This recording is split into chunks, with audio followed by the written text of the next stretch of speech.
Bismillahirrahmanirrahim. Assalamualaikum warahmatullahi ta'ala barakatuh. Alhamdulillah rabbil alamin wassalatu wassalamu ala asyrafil anbiya wal mursalin wa ala alihi wa sahbihi ajma'in.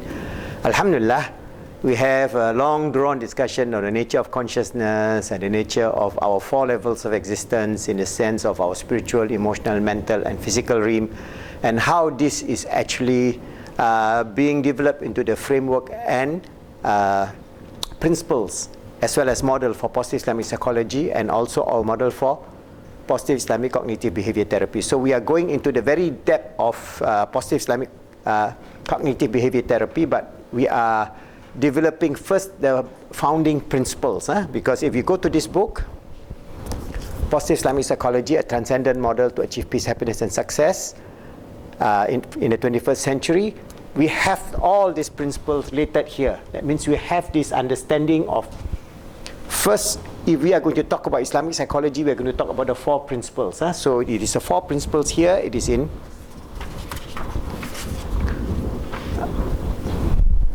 chapter 1, that is Positive Islamic Psychology, the first principle, understanding the creator and the created universe. So from here we discuss about the nature of secular atheistic psychology and how we are moving towards the understanding that this world has a creator, and all the scientific proof as well as the logical proof from Ilm Kalam. A very deep discussion that's about, this alone is about 50 pages on the discussion on the understanding the creator and the created universe. So those of you who want to take our certified course, our certified life coach courses in the four areas of specialization which I've explained, I will give you the detail in the subsequent video, inshallah. But you must go back to this first principle. You must understand this first principle, because without understanding that there is a creator, and that creator is Allah, who created this universe and created this world and created us, and our obedience to Allah and our substitute and submission, servitude and submission to Allah subhanahu wa ta'ala to achieve peace, happiness and success and iman. So we have this first principle. Then the second principle, we must understand that understanding of the human self. So this human self we are talking about at the spiritual, emotional and mental and physical level. The realms, the four realms that Allah created for our existence in this world, and the three realms of our existence in the realm of Azali, and as well inshallah in our realm when we leave this world. So there is this whole concept of the realm of the spiritual, the realm of the emotional, the heart, qalb, the realm of the mind or akal, and the realm of the jasad as we live in this world, and what is their constituent and how these are being affected psychologically in terms of our habits, behavior, as well as our psychological as well as psychiatric problem as we face the life on this earth. All kind of things from trauma to addiction to bipolar disorder and so many others that we can list in DSM-5. So we must understand ourselves first. The third principle is understand, being the principle on being the Caliph of Allah on this earth. We understand why we are created, because we are created by Allah subhanahu wa ta'ala to be His slave, His servant, His up, as well as His Khalifa on this earth, for us to exercise our will that Allah has given us to be good, to help others to be good, to make the world good. That means perfection of ourselves, perfection of time and space and society, and perfection of this universe. That is our task as His Khalifa on Allah. It's a great grandeur task. So we must understand that as a basis of the principle. Then the fourth principle is principle of holistic human behavior and laws of learning. This is where we have to understand the nature of cognitive psychology, behavior psychology, as well as the relationship to the four realms of existence, the spiritual, emotional, mental and physical. And we have described this. This is more than 150 pages just on this understanding, because this is the work of the late Professor Muhammad Mahdi Jenkins, who is the co-author of this book. He passed on before he finished his book. So from his book, from his writing, we deduct principle number 4. So once we have principle number 1, 2, number 3, number 4, then we have this model.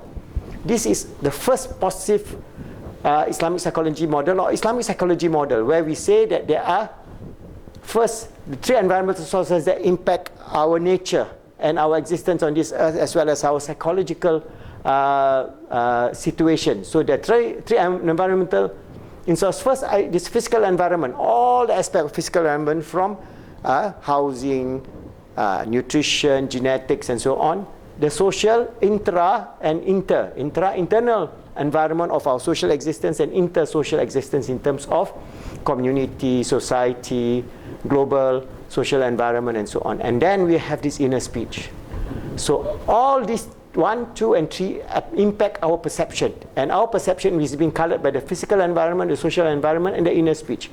But this inner speech impact our total past learning history. Our existence on this earth is at the raw. This is the spiritual existence, this physical existence at the raw, kalb, and akal. And this is the physical existence. So this totality of the human self is called TPLH, total past learning history. Every perception that color us, every thought, every emotion, every feelings that impacted us at this physical level, at the mind level, at the kalb level, at the raw level, all will then impact the entity called the human self, or our total past learning history.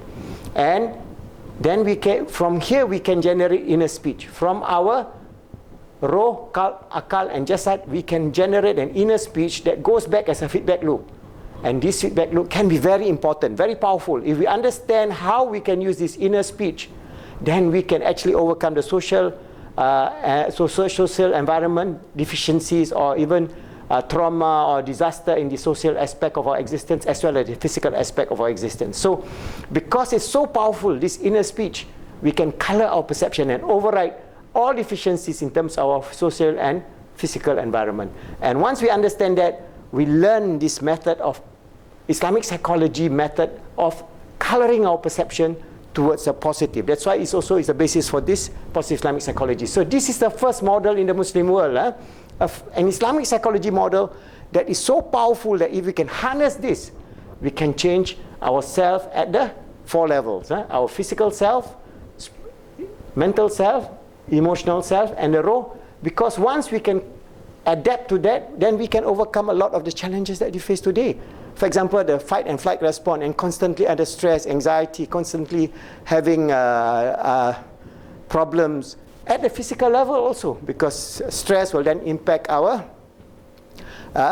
organs, and we have all the manifestation of disease and sickness because of the whole idea that our perception is negative, and we live in a negative worldview that encourages stress, or encourages addiction, or encourages other kind of problems. So we then can use inner speech to overcome all our deficiencies. And inshallah, when we go into detail, we must understand it. So this whole thing, then we have this PI-CBT we're talking about. So at the lowest level, we are talking about PI-CBT, Positive Islamic Cognitive Behavior Therapy. So we must understand when we talk about the levels of PI-CBT, it is the framework. Based on what?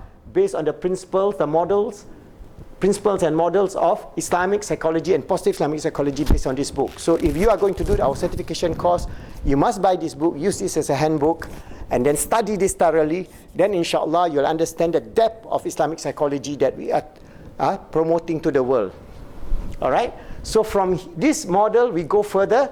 So we then develop 3 aspects of the framework of CBT, PI-CBT. That means we have first the protocol. I'll discuss the protocol. Then we have the tools and techniques, PI-CBT techniques. And then we have the PI-CBT research and development. So these 3 framework here encompasses also our model. That means this model, protocol, techniques, and research and development is all based on this area, which is then based upward on the first, second, third, and fourth principle of Islamic psychology. All right? So you can see from this chart,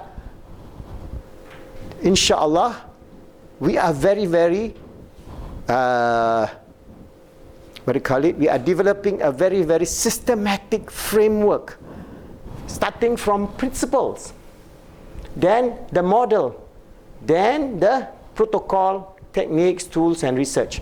You must understand this thoroughly, because as I say, if you are going to become a certified PIP, life coach, or later on when we do programs with universities, you want to take up Islamic counseling as your career, as your profession, you must understand these 3 levels of our approach, which is very systematic, very scientific, very beautiful. Then if you can then learn the first principle, the second principle, the third principle, the fourth principle, master the understanding of this Islamic psychology model, because this is very crucial. All right, because over and over again, we got to go back to see whether our protocol is in line with our model as well as in line with our principles, because you have to move backward. Even though this is the lowest level in terms of protocol, tools and techniques, and research and development, we'll always go back to the model, we'll always go back to the principles. And inshallah, if you can do that, you will master this one field that I hope to train as many of you as possible. So join us in our Certified Life Coach Training Program, which is not difficult. What you need to do is just buy the book, all right, either the hard copy or the soft copy. Register yourself as an online student, because all our programs is based on these videos. We have videos that you can access now. That is Islamic Psychology PIP. All right, so we have videos. You can go to Islamic Psychology PIP. Also, this is the one that you're accessing now. You can also access, we have 135 videos at Islamic Motivation.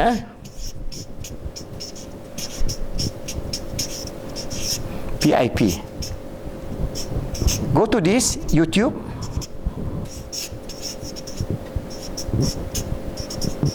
You have 135 videos, especially for those who wants to do their studies on being achievers in life, in terms of developing youth achievers, family, and so on. Because all this detail is being discussed very deeply in this Islamic Motivation PIP YouTube. Remember, Islamic Motivation PIP YouTube. Subscribe to that, and you access the 135 video, and inshallah you'll understand how, alhamdulillah, the late Professor Mahdi Jenkins and myself developed this framework, and this we present it to the world as our sadaqah, as our servitude to Allah, as our gift to the ummah, so that inshallah we receive His grace, His mercy and His love, and fulfill our role as His Khalifa on this earth, striving to make ourselves good, helping others to be good, and making the world good, inshallah.